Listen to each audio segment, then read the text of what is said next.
Bonjour à toi, on se retrouve pour une autre capsule orthopédagogique et cette fois-ci, nous allons travailler le rappel de l'histoire, ce qui veut dire que tu vas travailler beaucoup ta mémoire car tu vas devoir te rappeler de tous les personnages et dans quel ordre ils vont arriver tout au long de l'histoire.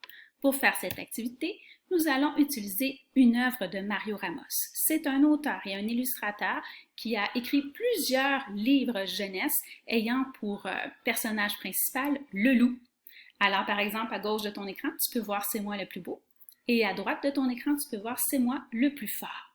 Aujourd'hui, nous travaillerons sur l'œuvre C'est moi le plus fort. Avant de commencer la lecture, je vais revoir avec toi 4 mots de vocabulaire. Alors, le mot incontestablement. À un certain moment, on va le rencontrer dans l'histoire et ça veut dire certain. On ne peut pas dire le contraire. Le mot jubile. C'est quelqu'un qui est très content, très fier, très heureux. Une terreur, c'est quelqu'un qui fait peur, peut-être un être méchant. Dodu, c'est quelqu'un qui a un excès de poids, peut-être un peu trop de graisse. Alors, c'est parti pour la lecture de C'est moi le plus fort.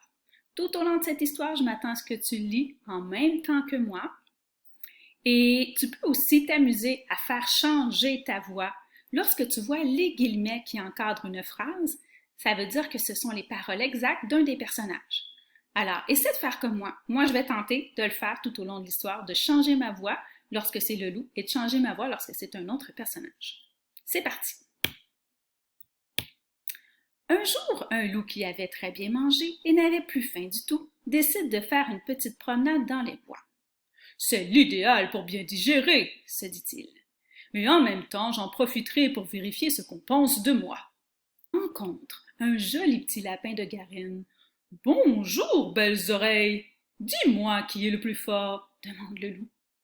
Le plus fort, c'est vous, maître loup. Incontestablement et sans aucun doute, c'est absolument certain, répond le lapin. Le loup, très fier, continue sa promenade dans les bois. Comme je me sens bien dans ma peau, dit-il en respirant le parfum des chênes et des champignons. Il rencontre alors le petit chaperon rouge. Sais-tu que cette couleur te va ravir? Tu es mignonne à croquer. Dis-moi, mouchette, qui est le plus fort? Demande le loup. C'est vous, c'est sûr. Grand loup, on ne peut pas se tromper. C'est vous le plus fort, répond la petite fille.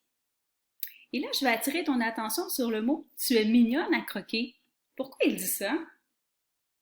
Ça fait référence au livre du petit chaperon rouge parce que le loup croquait la grand-mère. Et le loup voulait croquer le petit chaperon rouge. Alors, il y a des références que tu dois faire avec d'autres histoires qui existent dans la littérature. C'est bien ce que je pensais, c'est moi le plus fort. J'aime qu'on me dise et qu'on me le répète, j'adore les compliments, je m'en lasse pas, jubile le loup. Tu viens de voir le mot jubile? Alors il est très content et déborde de bonheur. Il rencontre ensuite les 3 petits cochons. Que vois-je, 3 petits cochons loin de leur maison? Comme c'est imprudent! Dites-moi, les petits dodus, qui est le plus fort? Demande le loup. Le plus fort, le plus costaud, le plus beau, c'est assurément vous, grand méchant loup, répondent ensemble les 3 petits. Alors tu vois, le mot dodu que j'avais revu avec toi au tout début, c'est pour donner une signification à la caractéristique physique des cochons qui sont un petit peu en surplus de poids, qui sont un petit peu gros. Et il y avait aussi une autre chose que je voulais attirer ton attention. Pourquoi le loup trouve-t-il que c'est imprudent? Pourquoi il leur dit qu'ils sont imprudents de s'éloigner comme ça de leur maison? Moi, quand j'y pense, ça me fait penser à l'histoire des 3 petits cochons. Alors, le loup courait après les cochons dans le but de les dévorer. Alors là aussi, on fait référence à une autre histoire qui existe dans la littérature. C'est évident, je suis le plus féroce, le plus cruel, c'est moi le grand méchant loup, Ils sont tous morts de peur devant moi. Je suis le roi, claironne le loup. Un peu plus loin, il rencontre les 7 nains. Eh oh, les zinzins du boulot, savez-vous qui est le plus fort? Demande le loup. Le plus fort, c'est vous, monsieur le loup, répondent d'une seule voix les petits hommes. Dans quelle histoire on rencontrait les 7 nains? Alors, il existe un conte, qui est Blanche-Neige et les 7 nains. Et alors, c'est peut-être pour ça qu'on rencontre ici les 7 nains. Est-ce qu'il y avait un loup dans Blanche-Neige? Pas du tout. Mais ça fait quand même référence à une autre histoire de notre littérature.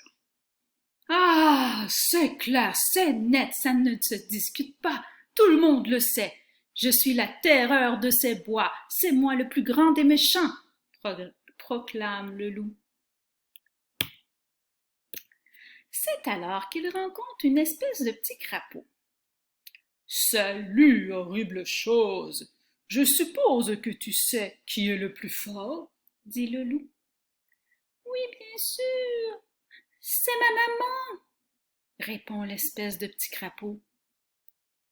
Alors, comment se peut-il qu'une maman crapaud soit vraiment aussi forte?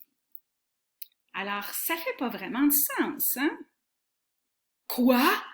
Pauvre gargouille, misérable artichaut, tête de lard, tu cherches la bagarre? J'ai du mal entendre. Qui est le plus fort, s'il te plaît? Oh, le loup est vraiment en colère. Mais je te l'ai dit, c'est ma maman qui est la plus forte.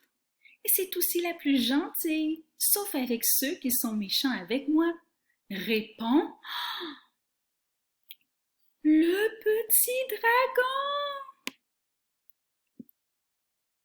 Et toi, qui es-tu? C'est probablement la maman, qui lui dit ça. Moi? Moi, je suis le petit gentil loup, répond le loup en reculant prudemment. Alors, notre histoire est terminée. J'espère que tu t'es amusé à changer ton ton de voix à chaque fois que tu rencontrais des guillemets. Alors maintenant, on va aller vérifier si tu as tout compris. Est-ce qu'il s'agissait réellement d'un crapaud dans l'histoire? Non, ils nous ont bien dit qu'il s'agissait d'un dragon. Alors c'est pourquoi le loup a eu plus peur à la fin et il a tenté de se pousser. Pour aller faire le rappel de l'histoire, on va d'abord se rappeler tous les personnages que nous avons rencontrés. Par la suite, nous allons les replacer dans l'ordre, du début jusqu'à la fin de l'histoire. Alors, nous avons rencontré la maman dragon à la toute fin. Je vais mettre son image. Le chaperon rouge, le bébé dragon. Ce n'était pas un crapaud. Les 7 nains, le petit lapin et les 3 petits cochons. Mais dans quel ordre on les a rencontrés? Le premier personnage que nous avons rencontré, c'est le lapin de Garenne. Ensuite, le petit chaperon rouge, suivi des 3 petits cochons. Ensuite, les 7 nains. Le petit crapaud ou le petit dragon. Et finalement, la maman dragon, donc on voyait que seulement ses jambes, donc ce qui veut dire qu'elle devait être très, très, très, très grande. J'ai apprécié travailler avec toi, alors on se dit à une prochaine fois pour une autre capsule orthopédagogique.